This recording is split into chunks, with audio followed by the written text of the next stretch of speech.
Hi, I'm Benedict Payton. I'm faculty at UCSC, and it's my pleasure to host and moderate this roundtable discussion of some of the ARC scholars. So I'm going to begin by asking everybody to introduce themselves, name, institution, and your work, just sort of 30 seconds each, and then we'll get into some discussion.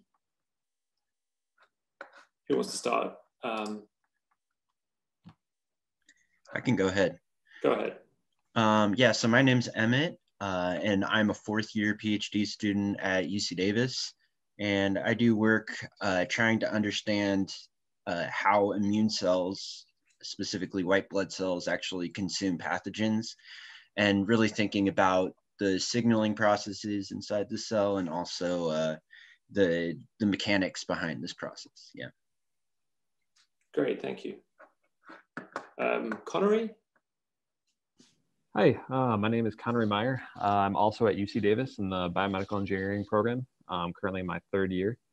My research regards the synthesis of membrane proteins, which are primary therapeutic targets and have a variety of biotechnological uses, but currently they're very challenging to make. And so I'm developing a predictive system to produce them all ex vivo. Yeah. Cool. Laura? Sorry, I'm just going to pick on you one by one. Sure. I'm Laura. I'm a third-year graduate student at the University of California, San Francisco in the Pollard and Kaiser labs. And my lab's been really interested in understanding how the genome folds in 3 dimensions. We often think of it as one long sequence, but it's really tightly compacted. And some ongoing work in our lab has focused on trying to build a model that predicts how the genome folds from sequence alone. And I've been working on a model to predict functional activity that happened in the cell from how the genome folds. And once we have these models, we can interrogate them to ask what parts of sequence or what parts of folding are important for cell function. Fantastic. Ramin? And again, if I mispronounce anybody's name, just call me out, please. No problem. Yeah. Hi, my name is Ramin, and I'm a fourth-year DDS PhD student at UCSF in the laboratory of Dr. Aaron Tward. I study the cancers of the head and neck, particularly those that happen within the oral cavity. Since the oral cavity is exposed to lots of things, particularly including like drinking and smoking, these cancers that arise within the cavity are very mutation heavy, but something that's been not studied as much is actually there are large-scale chromosomal deletions that actually take place. And the patients that come in into the clinic, they have tumors where giant chunks of their chromosomes are just missing. And that is a phenomenon that I'm studying. And thanks to CRISPR, it's actually made it a lot easier to be able to replicate those in the laboratory to see what function they have and how they contribute to tumor genesis. Great. Jake? Hi, I'm a fourth-year grad student in Steve Altschuler and Lonnie Wu's lab at UC San Francisco. And my thesis work is focusing on how drugs cause GI toxicity. And we developed an in vitro system that predicts in vivo toxicity. And we found that you could find differences to the small and large intestine. And we hope that this system can be used to screen preclinical drugs very early on and help kind of make drugs in the pipeline fail early. And Niraha, sorry, I'm just terrible today. No worries. Yeah, hi everyone, I'm Nirja. I'm a 5th year bioengineering PhD student at Stanford, and we are working to develop point of care diagnostic sensors to rapidly and accurately detect and classify the flu from other respiratory viral infections. So yeah, our work is mostly now focused on transitioning this into an automated platform. Great, and Shen? Hey, I'm Shen. I'm a 4th-year PhD student in Benedict's lab at UCSC.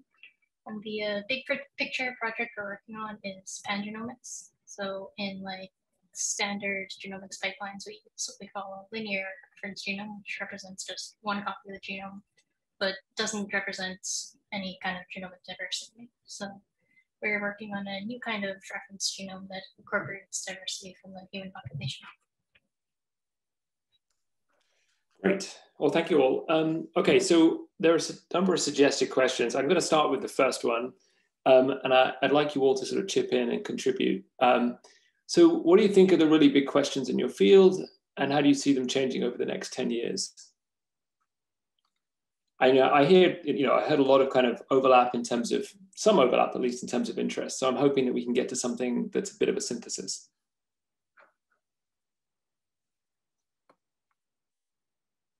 I mean, your field is kind of broad for us, I think. It is. Bioengineering. We're all normally in biomedicine, biotechnology. I think I heard a lot of people wanting to help people, and I think thinking about the implications of biomedicine over the next 10 years is kind of profound, right? We're definitely at this point where research advances are being made more and more quickly. So, given your, I know when you do a PhD, you end up being very, very specialized for a while, right? But you're all about to, make that jump and carry on, further in your careers. So it's important to kind of step out of that and think, what's going to happen over the next 10 years? What are the things you really want to work on next? And you can answer that from the perspective of your current work or, more generally. I guess I have one thing that I think a few of us maybe are interested in is how can we accelerate kind of development of therapeutics? So I think a lot of us are working on different technologies that can be used to help kind of make either surface membrane proteins more druggable or decrease the cost of toxicity studies in my case, seeing how chromatin structure could play a role. So maybe just different ways of developing the therapeutics or technologies that could kind of accelerate discovery. Yeah, I completely agree. I mean, are there specifics? You mentioned working on organoids, right? Are there specific models that you think are going to make that happen? I think definitely using human tissues definitely helping in some regards. I think if you could kind of model different organs, different cell types, so adding complexity without kind of losing throughput would be very helpful. I think that's kind of where a lot of the organoid field at least is going. Yeah, and along these lines, well, kind of a different idea, but along these lines, I think about like computational modeling in the long run. Like, I mean, this is like far in the future, but I think a goal would be to be able to describe these sort of drug interactions and the whole genome really from a computational standpoint, to actually say like, oh, what's going to happen if we add this to this tissue, or, start a little smaller. What happens if we add this drug to this cell? What would we expect to observe? Like right now I'm working on simulations of single immune cells, but they're very coarse grained. There's not like a whole lot of detail in there. So, moving forward in future decades, I think as we have more computational power, we're going to be able to like probe some things just using computers without having to do a lot of testing in the clinic or whatever.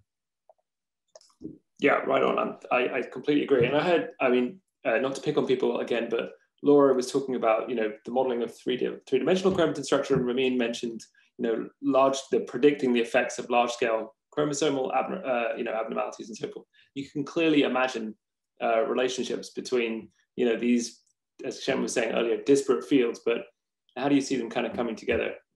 Laura, Ramin, you want to comment? Yeah. I've been pretty excited by the use of new technologies for high throughput assays experimentally, and also these computational models as super valuable hypothesis generators. So we can start to envision something in creating these models where we can sort of even resurrect situations that we don't even have access to. So we can sort of resurrect and imagine what a genome would look like in an ancient hominid, or resurrect what an impact would be of a variation that just doesn't exist in a human population. So I'm just pretty excited about that potential going forward. Yeah, so actually Laura's research probably might be very applicable to mine, because depending on the 3D shape of the particular hotspots where deletions happen, that's actually has to do a lot with the likelihood of it happening or not. So, and to build up on what Jake and Emmett said, as far as therapeutics goes, we need therapies that are, because like every disease, particularly for cancer, there's different subsets of patients. And we need therapies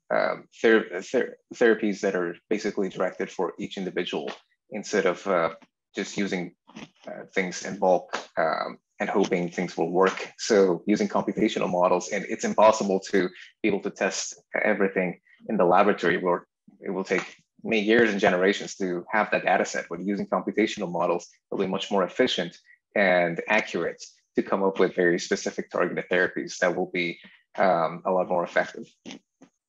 Yeah, I completely agree. I mean, the space of possible cancer mutations is so vast, right? That without computational modeling, we're kind of stuck. We're never going to get the N of 2 in many cases.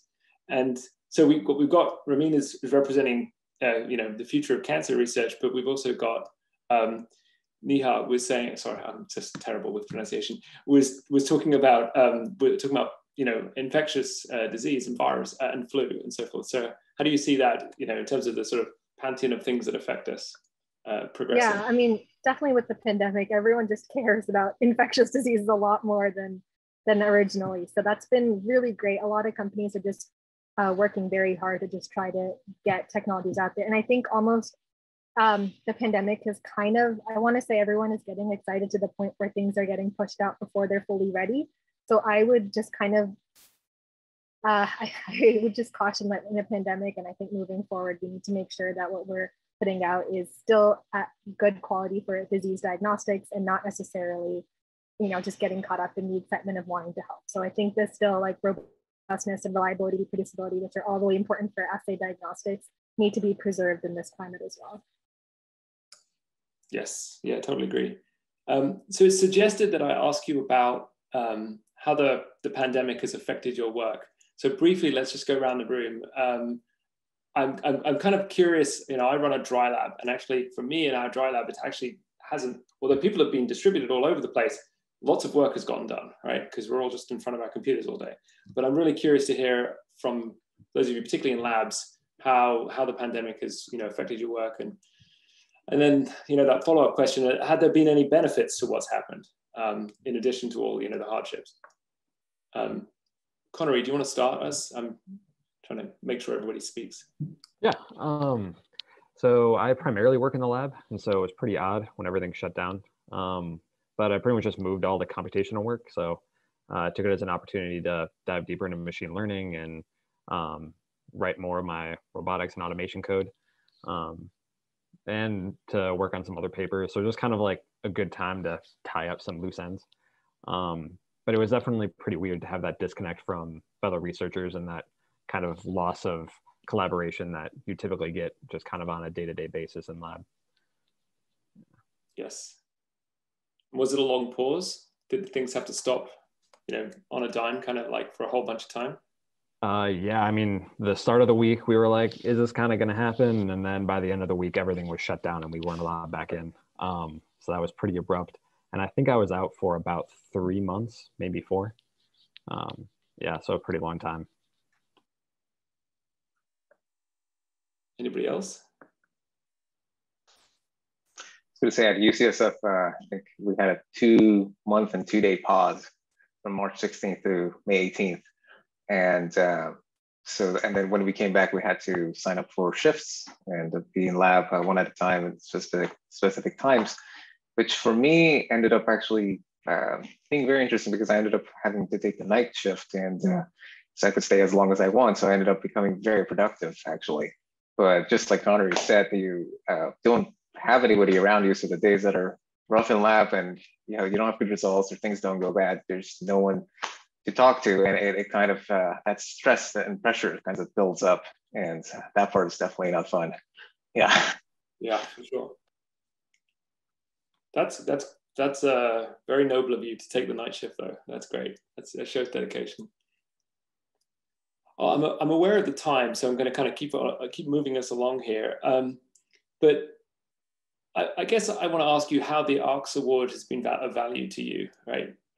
You're all ARCS scholars. It's very prestigious. I hope it really helps your careers. How's it been a benefit to you? And anybody can answer. I'll just jump in real quick. It's my 3rd year as an ARCS scholar, so I've been ARCS has been really good for me. I mean, overall, I think probably for all of us, it gives us the flexibility that we wouldn't otherwise have, to whether it be to like go to a certain conference or to try out a different new experiment or something. Like a couple years ago, I guess I got to go to a conference in Portugal, and like I don't know if I would have been able to do that if I didn't have the ARCS money. So for me, it's been a huge help during graduate school.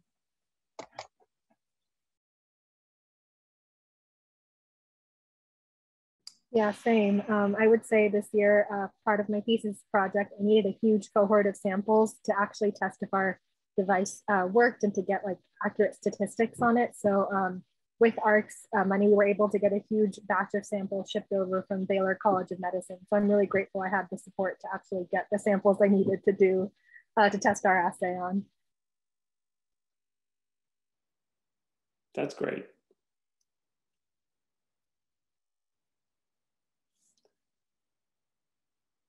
So there's another big picture question that was put on the list. So you're all graduate students right now. Where do you see yourselves in 5 to 10 years? Shen, you explicitly asked me not to ask you that question, so I'll ask you to start if that's okay. Thank you. Yeah. I think the answer we came up with was space bioinformatician. Yeah. How useful that would be. Yeah, but I mean, I don't have really like concrete goals that I want to accomplish. And really what I want to do is go find interesting questions that I can answer, interesting problems to work on, and hopefully using similar skills that I've learned in grad school. Yeah, nothing concrete. That's a wonderfully vague answer, but I think you're doing okay so far. Anybody got a really specific answer? A really, really clear thing? Or are you all... I'm kind of curious about I'm always curious now about the division between people who want to continue as academics versus those who want to go into industry. So if you want to give your opinion on that, it's a hot topic. I think I have a pretty clear picture. I really want to stay in the academic route and be a PI. I've always loved teaching, and the idea of having the complete autonomy to pursue questions that I find valuable. Something that's been great to me.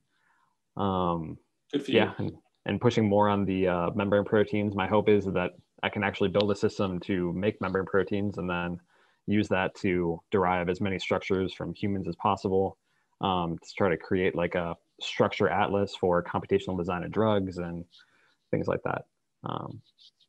Yeah. Cool. You got big dreams. It's good. Yeah. I think like for me, I'm similar place. I think I want to continue along the academic route. Flexibility is a huge thing. I think, but I mean, when it comes down to it, I think probably all of us just want to keep focusing on interesting questions, like Shen was saying, right? For me, I could most easily see that in academia. I'll add that I really strongly want to work collaboratively, like I have been doing so far, independent of what I end up doing next. But working with people who are really invested in the same sorts of interesting questions has been incredibly encouraging, especially during the last year.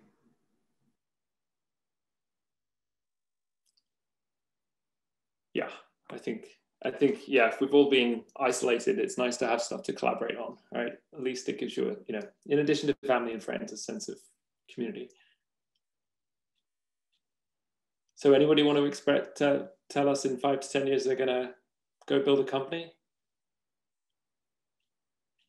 Oh, wow, we're a bunch of purists. That's okay. I mean, I kind of hope that, it seems like there's like a trend in, especially in bioengineering, professors that launch companies off of their research, that their lab sort of functions as like a R&D center. And I think there's a lot of value in that, to translate what we would do in lab to real world applications. Because as cool as a Nature or Science paper is, it doesn't necessarily have the direct impact that we might want it to. And so I think in that regard, the launching of a company has a lot of value. Yeah, I think ultimately we're responsible for translating our own research increasingly, I think. That's just the way the world is becoming. And don't rely on, you know, a big pharmaceutical company to come and do it for you, because it probably won't happen. So I think that's right.